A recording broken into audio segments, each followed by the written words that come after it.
Hello，大家好，歡迎大家嚟到天匯財經頻道 Mega Particle。今日同大家介紹黃金坑指標嘅一個具體用法。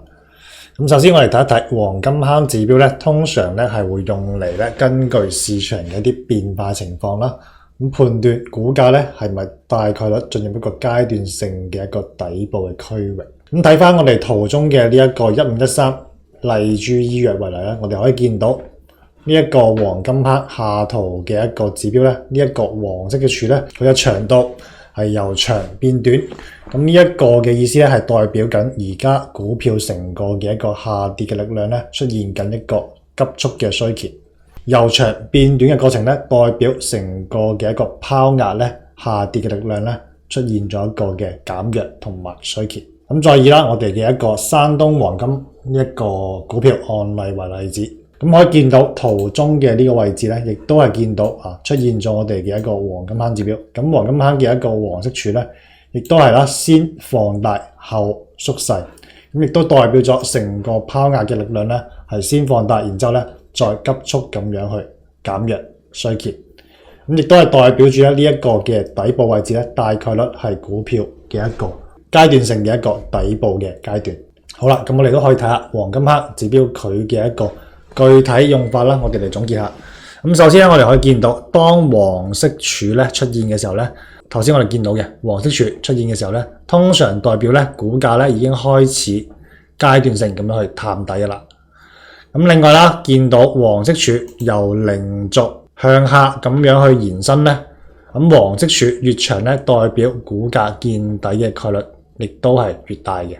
咁另外啦，當呢一個黃色柱啦，由慢慢變長至到慢慢變短嘅時候咧，咁代表咗成個股價咧開始出現一個拋壓、拋盤、下跌力量嘅衰竭股價咧亦都有好大機率咧出現一個見底回升嘅狀態。咁另外啦，我哋都可以見到，通常咧黃色柱低於-15見底反轉嘅機率會更加大。我哋可以睇一睇呢一個嘅位置，我哋嘅黃色柱咧係去到咗-22左右嘅一個位置。咁當佢越長，即係咧負嘅數字咧越大嘅話咧，見底機率咧亦都係越大嘅。好啦，咁我哋都攞一個近期嘅一個案例啦，作為一個例子嚟睇一睇。見到中國光大銀行6818咁佢喺呢一個位置咧出現咗一個黃金坑嘅一個信號咁同時見到啦我哋見到成個黃金坑嘅一個指標咧，亦都係咧先放大後縮細，即係話咧拋壓嘅力量咧係先放大跟住咧拋壓嘅力量咧急速咁樣減少衰竭。咁亦都證明咗呢一個嘅位置咧，形成咗一個階段性嘅底部咁當我哋嘅黃金坑指標急速咁減少，直到咧完全消失嘅時候咧，呢個位置咧往往就係一個見底嘅一個比較明顯嘅信號